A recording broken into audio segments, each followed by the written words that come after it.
Hello everyone, আসসালামু আলাইকুম। আমি ফাতিমা ইসলাম মালসিবিন বলছি সিলেট থেকে। কেমন আছেন আপনারা সবাই? আশা করি যে যেখানে আছেন ভালো আছেন, সুস্থ আছেন। তো ফ্রেন্ডস, আজকে ফাইনালি আমি নিয়ে এসেছি আমার চ্যানেলে একটা ডেইলি লাইফস্টাইল ব্লগ। আর আজকের ব্লগটা কোনো সাধারণ ব্লগ না।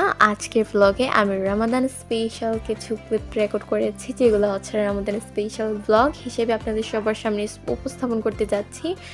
আশা করবো আমার আজকের এই ভিডিওটি আপনাদের সবার কাছে ভালো লাগবে, এবং আমি আশা রাখি যে আপনারা সবাই আমার আজকের এই ভিডিওটি শেষ পর্যন্ত দেখবেন। তাহলে চলেন আর কথা না বাড়িয়ে আমার ব্লগটা শুরু করছি। তো আজকে হচ্ছে 1 মার্চ, আর আজকেই হচ্ছে প্রথম তেরাবি আর প্রথম সেহেরি, আর কি ফার্স্ট রামাদান। তো সবাইকে হচ্ছে ব্লগের শুরুতে রামাদান মুবারক। আমার মন থেকে সবাইকে happy Ramadan and Ramadan Mubarak. So আমি সকালে ঘুম থেকে উঠে হচ্ছে টুকিটাকি ঘরের কিছু কাজ আর কি গুছিয়ে নিচ্ছিলাম। আমি সবার আগে হচ্ছে আমার বেড থেকে শুরু করি। আমি আমার বিছানাটা গোছানোর পরে হচ্ছে আরও অনেক টুকিটাকি কাজ করি। তো সবগুলা আমি ক্যাপচার না করি, সারাদিনে কী করি একটু একটু আর কি আমি ক্লিপ রেকর্ড করেছি, আর ওইগুলো হচ্ছে একটা ব্লগ আকারে আমি হচ্ছে আপনাদের সাথে এখন শেয়ার করছি। আশা করি আমার আজকে এই ভিডিওটা আপনাদের সবার কাছে ভালো লাগবে। আর এটা হচ্ছে আমার চ্যানেলের প্রথম ব্লগ, আর প্রথম হচ্ছে রমজানের দিনে, মানে রমজানের প্রথম দিনে কী কী করি আর কি, ওগুলো হচ্ছে একটু একটু আমি ক্লিপ রেকর্ড করেছি, আর এগুলো হচ্ছে আপনাদের সামনে উপস্থাপন করছি। আশা করব আপনাদের সবার কাছে ভালো লাগবে। তো এরই মাঝে আমি আপনাদের সাথে কিছু কথা শেয়ার করি। সো ফ্রেন্ডস, আমি সিলেটে থাকি, এবং আমি আমার পরিবারের সাথে কিভাবে টাইম স্পেন্ড করি, এবং আমি আমার লাইফের বিভিন্ন ধরনের ক্লিপ, বিভিন্ন ধরনের মোমেন্ট আপনাদের সাথে শেয়ার করতে যাব। আমি বিভিন্ন ধরনের মোমেন্ট ক্যাপচার করব, সেই সাথে আমি আপনাদের সাথে শেয়ারও করব। আর আমার চ্যানেলে এই পর্যন্ত কোনো ভয়েস ওভারের কোনো ভিডিও আসেনি, এই প্রথম একটা ব্লগ দিচ্ছি, আর এটাতেই হচ্ছে আমি ভয়েস ওভার দিয়ে আপলোড করছি। আর ফ্রেন্ডস, যেহেতু আমি সিলেটি, সো আমার কথাবার্তাতে অনেক ধরনের ভুল ত্রুটি হয়ে যেতে পারে। প্লিজ ক্ষমা সুন্দর দৃষ্টিতে দেখবেন। আমি আশা রাখি যে আপনারা সবাই ক্ষমা সুন্দর দৃষ্টিতে দেখবেন, আমার কথাগুলো বুঝার চেষ্টা করবেন। আমি যতটুকু আমার দ্বারা যতটুকু সম্ভব আমি চেষ্টা করতেছি যে আমি কথাগুলো গুছিয়ে বলার জন্য, বাট তারপরেও অনেক সময় দেখা যায় যে গুছিয়ে বলা যায়, কিন্তু অনেক মিস্টেকস হয়ে যায়। সো এই জন্য আর কি, প্লিজ আপনারা ম্যানেজ করে ফেলবেন, নিজে থেকে ক্ষমা সুন্দর দৃষ্টিতে দেখার চেষ্টা করবেন।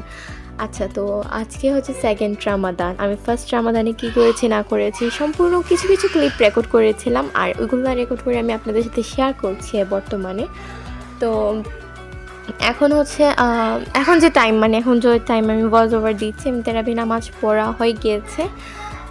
এটা হচ্ছে সেকেন্ড তেরাবি, সবাই পড়ে ফেলেছে, সো আমিও নামাজটা পড়ে ফেলেছি, কোরআন তিলাওয়াত করলাম, তারপর হচ্ছে এখন ভয়েস ওভার দিতে বসেছি।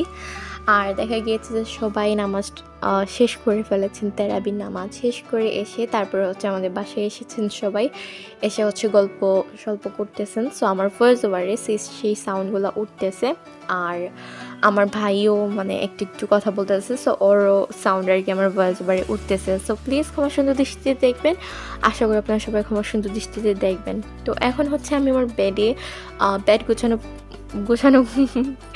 গোছানোর পর, তারপর হচ্ছে জায়নামাজ গোছানোর পর এখন হচ্ছে আমি এসেছি, আরও অনেক টুকিটাকি কাজ আমার রুমের আমি শেষ করে ফেলেছি। তারপর হচ্ছে আমি সিটিং রুমে এসেছি, বা living room, I think sitting room. So যে এখানে এসেছে, এখানে আসার পরে হচ্ছে আমি সোফাগুলো টুকিটাকি আর কি মানে একটু সেট আপ করছিলাম, ছাড়তেছিলাম একটু টুকিটাকি, আর বাকিগুলো হচ্ছে দেখা গিয়েছে যে হেল্পিং হ্যান্ডই মানে করে ফেলবে, মোছামুছি, জানালা টান্না মোছামুছিগুলো সব কিছু। আর এখানে এই যে আমি গুছিয়ে নিয়েছি এখানে সিটিং রুমটা, আর হেল্পিং হ্যান্ড দেখে গিয়েছে যে মুছে নিবে ঘরটা, তারপরে আরও অনেক টুকিটাকি পরিষ্কার পরিচ্ছন্নতা তো করতে হবে, মানে ঘর ক্লিনিং, হোম ক্লিনিং যেগুলো, সেগুলো হেল্পিং হ্যান্ডের হাতে। তো উনি আর কি যা করেন উনি করবেন। আর আমার একটা ইচ্ছা হয়েছে, টুকিটাকি কিছু করব ইচ্ছে হয়েছে, সো আমি একটু করেছি। তাছাড়া আরও অনেক কিছু করেছি, অর্গানাইজেশন অনেক কিছু, বাট আমি ক্যামেরা ক্যাপচার করিনি।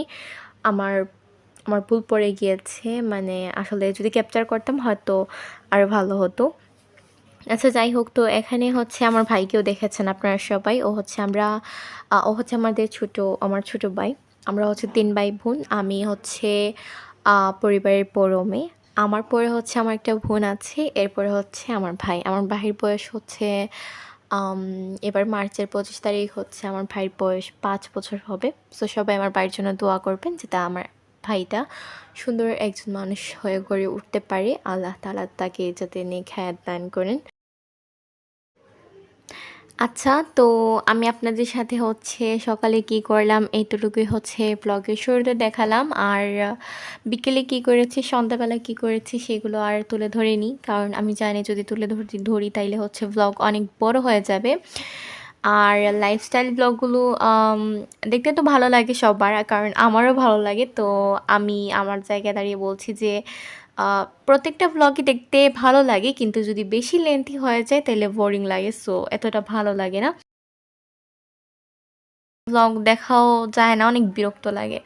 সো আমি চাচ্ছিলাম না আমার ভ্লগটা অনেক লেন্থি হয়ে যায়, যার কারণে হচ্ছে আমি একবারে শর্টভাবে আপনাদের মাঝে তুলে ধরার চেষ্টা করেছি। আমি অনেক, অনেক ক্লিপ রেকর্ড করিনি। আমার ইচ্ছা ছিল রেকর্ড করব, বাট আমি করিনি।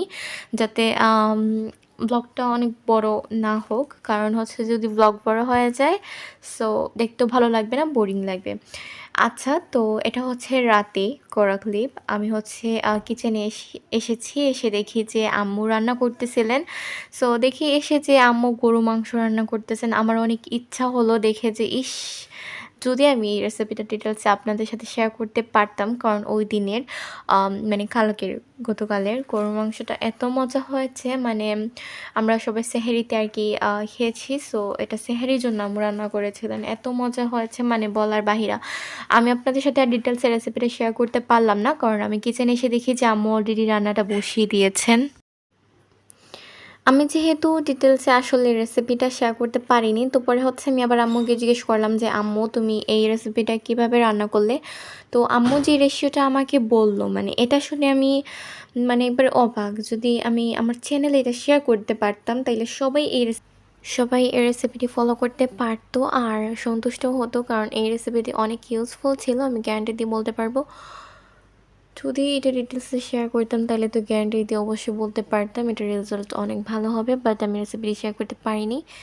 আমি অনেক দুঃখিত। তো এখন হচ্ছে আপনাদের সবাইকে নিয়ে আমি সোজা চলে গিয়েছি সেহরি। তো সেহরির টাইম ছিল হচ্ছে 3:33, যখন আরকি আমি সেহরি করি।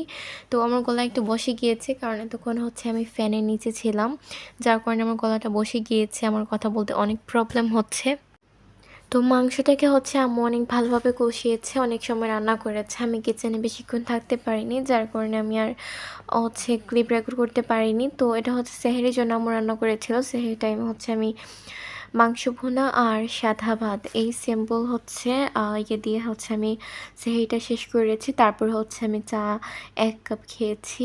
কারণ চা না খেলে তো না হয়। কারণ যেহেতু সারাদিন চা না খেয়ে থাকতে হবে, আর একদিন আমার চা না খেলে দেখা যায় যে আমি অনেক টায়ার্ড ফিল করি। সো আমি এজন্য সেহরির টাইমে বেশিরভাগ সময় চা খেয়ে থাকি যখন রোজা রাখি। তো এখানে একটা রেসিপি শেয়ার করতে চাচ্ছি। এখন হচ্ছে ইফতারের টাইম। আমি তারপরে সারাদিন কী করেছি আমি আর রেকর্ড করিনি। আমি এখন হচ্ছে ইফতারের টাইমে আপনাদের সবাইকে নিয়ে চলে গিয়েছি।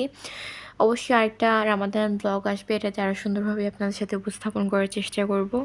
এটা যেহেতু রমজান মাসের ১ম দিন ছিল, সো বারবার ক্যামেরা হাতে নিয়ে ক্লিপ রেকর্ড করা আর মানে আমার দ্বারা অনেক মুশকিল হয়ে যাচ্ছিল। সো আমি আর করিনি। তো এখানে হচ্ছে ইফতারের টাইমে আমি হচ্ছে বেগুনি বানিয়েছি। এই বেগুনির টেস্ট এত মজা হয়েছে, মানে এত ভালো এটা টেস্ট হয়েছে, আমি আপনাদেরকে কি বলবো। এটা হচ্ছে আমি গ্যারান্টি দিয়ে বলতে পারবো, যদি এই রেসিপিটি আপনারা হুবহু ফলো করেন আমার মতোই ভালো বা আমার থেকে আরও ভালো রেজাল্ট পাবেন। তো এটা বানানোর জন্য আমি হচ্ছে প্রথমে বেগুনকে ধুয়ে লবণ এবং পানির মধ্যে কতক্ষণের জন্য ভিজিয়ে রেখে দিয়েছি। আপনাদের হাতে সময় থাকলে আধা ঘন্টা, না থাকলে 10 মিনিট ভিজিয়ে রাখতে পারেন। তারপরে হচ্ছে আমি ব্যাটার বানানোর জন্য 1 কাপ বেসন, হাফ কাপ কর্নফ্লাওয়ার, 2 টেবিল চামচ ময়দা ভালোভাবে চেলে নিয়েছি। তারপর হচ্ছে এটাতে আমি হাফ চা চামচ লবণ, হাফ চা চামচ জিরার গুঁড়া, হাফ চা চামচ হলুদের গুঁড়া, 1 চা চামচ মরিচের গুঁড়া দিয়ে ভালোভাবে হচ্ছে মিক্স করে নিয়েছি। আর জিরা গুঁড়াটা উঠে মানে ক্যামেরাতে ক্যাপচার হয়নি, স্কিপ হইছে। তারপর হচ্ছে আমি আদা রসুন বাটাও দিয়েছি, ওগুলো হচ্ছে স্কিপ হইছে। সো আপনারা অবশ্যই ইউজ করবেন। আদা রসুন বাটা হচ্ছে 1 চামচ দিবেন, হাফ চা চামচ করে আদা, হাফ চা চামচ রসুন বাটা, হাফ চা চামচ দিয়ে ভালো করে মিক্স করে নেবেন। আর রুম টেম্পারেচার পানি দিয়ে আমি হচ্ছে ভালো করে মিক্স করে নিয়েছি। কনসিস্টেন্সিটাও আপনাদেরকে দেখিয়ে দিয়েছি স্ক্রিনে, আপনারা চাইলে আবার দেখতে পারেন। তো এখন হচ্ছে আমি লবণ পানিতে ভিজিয়ে রাখা যে বেগুনটা ছিল, যে বেগুনগুলো ছিল সেগুলো হচ্ছে আমি একটা স্ট্যান্ডারে রেখে দিয়েছি পানি ঝরানোর জন্য। আর এই বেগুনগুলোর সাইজ দেখে হয়তো আপনারা সবাই হাসতেছেন, কারণ এগুলা আর কেউ না, আমি হচ্ছে এগুলা কেটেছি। এজন্য হচ্ছে মানে একই সাইজে কাটতে পারিনি, যেহেতু ফার্স্ট টাইম আমি বেগুন কেটেছি। তো আম তো পারফেক্ট হওয়া স্বাভাবিক না। তো আচ্ছা, যাই হোক, আ তারপরেও ভালো হইছে। ১ম ট্রাইতে যতটুকু হইছে আরকি ভালোই হইছে। তো তারপরে হচ্ছে আমি ব্যাটারটা রেস্টে রেখেছি। তারপরে হচ্ছে এই তো পানি ঝরে যাওয়ার পরে আমি হচ্ছে কুটিং করে নিয়েছি ভালো করে। তারপরে তেলে ভেজে নিয়েছি। তেলে আম্মু ভেজেছে। সো আপনারা সবাই দেখেছেন যে আম্মু ভেজেছেন। তারপর হচ্ছে এই যে ইফতার টেবলে কী ছিল? তো ইফতার টেবিলে হচ্ছে ছিল, সরি মানে আমার প্লেটে কী ছিল? এখানে হচ্ছে বেগুনি ছিল, তারপরে আলু চপ ছিল। এটা আমি কালকের রেসিপিটা বানিয়েছিলাম, বাট কেন যেন এটাও মানে ডিলেট হয়ে গিয়েছে। মানে প্রবলেম ছাড় দেয় না আমাকে, আর এটাই আরকি। তো এখানে হচ্ছে শাক ভাজি ছিল, তারপরে হচ্ছে ছোলা কি বলে এটাকে? জানি না এটাকে কি বলে জানি না। তারপরে হচ্ছে এখানে হচ্ছে পেঁয়াজু ছিল, তারপরে আর কি ছিল? আ হ্যাঁ, এতটুকুই ছিল। এখানে একটা জিনিস মিস হইছে, এটা হচ্ছে জিলাপি যেটা ছিল না, আর ফ্রুটস যেটা ছিল না। বাট তারপরেও কেন যেন ফ্রেন্ডস আমি পুরো প্লেট কমপ্লিট করতে পারিনি। তো আমি হচ্ছে আজানের শুরুতে হচ্ছে ইফতার টেবিলের সামনে রেখে হচ্ছে দোয়া করেছি। তারপরে দোয়া পড়েছি আরকি।